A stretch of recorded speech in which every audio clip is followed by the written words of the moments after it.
Welcome, Isabel. I feel like you're on fire this evening. I think it's going to be a really punchy show. I'm excited about some of the stories we've got. I really Yeah. am. I mean, not necessarily in a good way. After you leave me, do stay tuned. You're going to love you'll love and hate the story about the poor, long-serving police inspector, 27-year.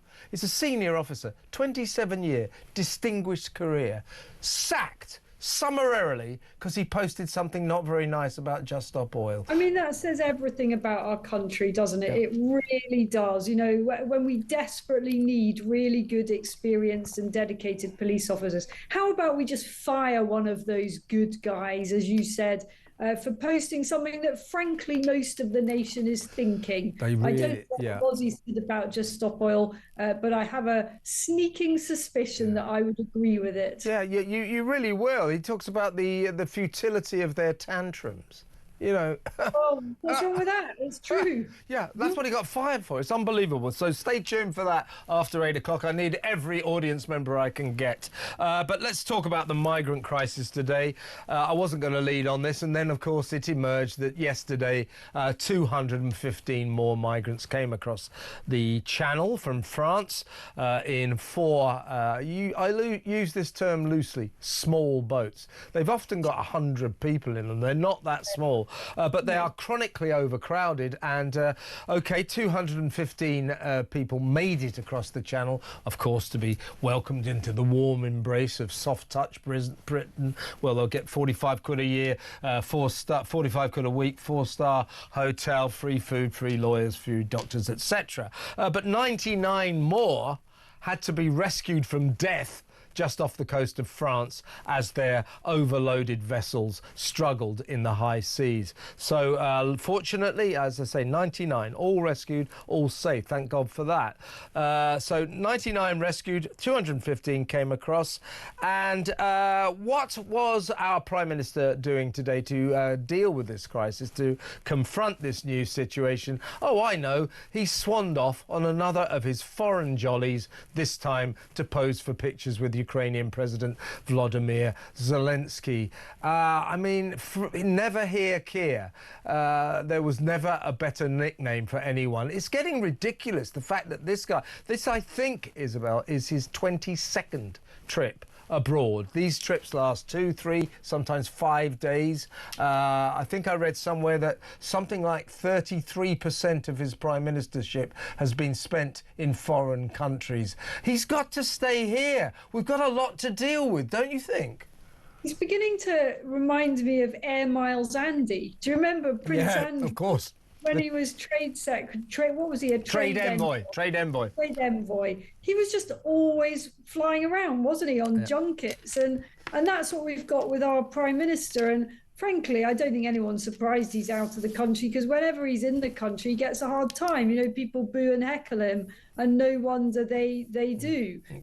Like you, I think, well, I'm guessing you have some slight reservations about announcing in a blaze of publicity that we're signing up to a 100-year deal to support Ukraine. I have a lot of doubts about it, and I'd like to know on what democratic basis he made that deal. I personally, I think you agree with me, I don't want a 100-year deal with Ukraine. Where was this in the manifesto? Has he passed that? Has he passed that through Parliament, or has he just made? Is this a unilateral decision by Never Hear Keir? I mean, God knows what will be left of the United Kingdom in 100 years anyway. You know, Sir Keir is doing pretty well in getting rid of much of what remains of it. So I don't see how he can possibly have any justification for signing us up to century-long commitments. But setting that aside, on the small boats, I think, how many did you say? 250? 215 and 99 rescued just off the coast of France. So do you know how many came over in 2018? Here's a little history. Oh, yeah, go on. So the total number who came over the Channel in this way in 2018, which doesn't feel that long ago, does it, was 299. 299. That's all in 1 year. Yeah. And in that year, the government declared a national emergency. which didn't really result in any great emergency action, did it? No. And it's just extraordinary to look at the figures. Imagine if we'd actually done something then to turn back the boats and stop it, then it wouldn't have carried on escalating. So the following year, it was nearly 2,000. And then once people realize, like, word gets around, it's probably around the time that TikTok got popular, you've then got it going up to 8,000. And then by 2021, we're in 28,000. So my point is that now, we are seeing on a daily basis the total amount that came over only a few years ago, and what a catastrophic consequence there has been to inaction every day. Yeah, 260 came across on Monday. These are supposed to be the winter months when they don't come across. So yeah, that's right. Already, as you quite rightly say, Isabel, this year, which is very young this year, more than 600 have come across. 260 Monday, 215 yesterday. And last year, the total was something like 45,600. I mean, count them, that is a lot. Do you know how many of those? Now, all of them are illegal. Every single one of them are illegal. They come across here, mostly undocumented, but they come across on illegal vessels. Therefore, they are illegal immigrants when they arrive. So they should be deported. Do you know how many of last year's 45,600 or so migrants that arrived in Britain, and then loftily call themselves asylum seekers? Do you know how many we've deported? How many we've successfully deported? I mean, I'm going to go for 3, but it might be No, one. it was 215. 215 out of 45,600. Who were bribed to leave. I mean, each of those people will have been given a resettlement package, as if the British taxpayer has any responsibility to do that. These numbers are off the chart. The total amount since 2018 is 151,161. I mean, each of them, as we discussed last night, with a gigantic price tag on their head for the British taxpayer. All of this was so avoidable, wasn't it?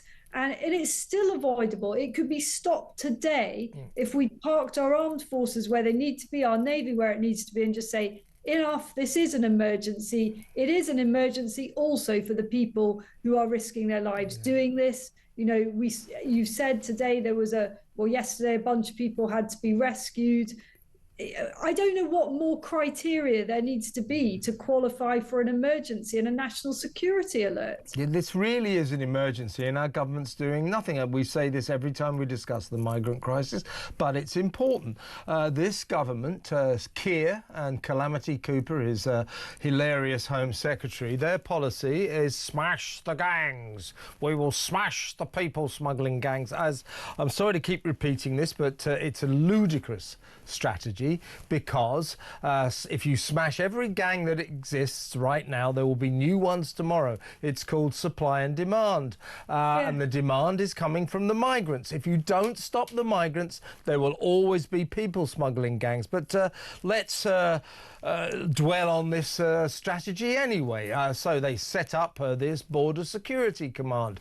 They hired a guy, a former copper called Martin Hewitt, for £200,000 a year to run it. They spent £150 million, count them, £150 million on high-tech, state-of-the-art equipment to help them track the people smugglers. I'm sorry, I'm missing out the adjective. The evil people smugglers. Great. So that strategy won't work, but how is it going? How many people smuggling gangs have they smashed? I know, none. How many single people smugglers have they caught? I know, none. Now, while this catastrophe gets worse by the day, he swans off to Ukraine. Rachel Reeves goes off to China. I mean, they're like fiddling while Rome burns, aren't they? Absolutely, completely. And you know what? Labour is in such a bad state, in the polls. It is crashingly unpopular. There is one thing, and it should be so straightforward, that they could do that would transform their popularity. And that would be if Keir Starmer went down to the south coast and gave a speech on the beaches and just said, This is it, folks. This is the last migrant boat that is ever going to come to this country on my watch and in any future government watches. And I am today announcing that we will turn back every migrant boat that makes this crossing. Not a single one of the occupants is a genuine refugee, because if they were, they would have sought refuge in the first country of safety. And if he made that speech down on the beaches, I tell you what, he would transform his popularity. It's brilliant. It's brilliant. That is brilliant, Isabel. And, you know, this advice that we give for free to these politicians while we're on it. Hey, Kemi Badenoch, are you listening? Are you watching? Here's my advice to you. Make a speech tomorrow saying,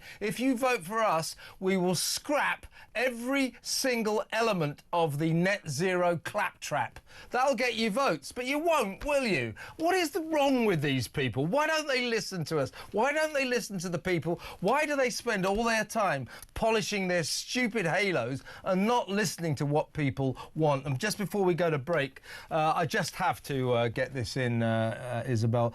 You know when Elon Musk last week called Ed Davey, the Lib Dem leader, a snivelling cretin? On Twitter. Well, Ed provided more evidence today that Elon Musk was exactly right. So snivelling cretin Ed made a speech today calling for us urgently to rejoin the EU's single market custom union. What is it going to take to persuade idiots, I'm going to say this, morons like Ed Davey, that the British people voted to leave all that? I mean, can I just say that in the place that I live in the Cotswolds, there are still a load of EU flags on certain houses. You know, there are people that just cannot let it go, and they tend to live in very nice parts of England. They can afford that kind of outlook Just on life. let it go. Yeah, I'll tell you.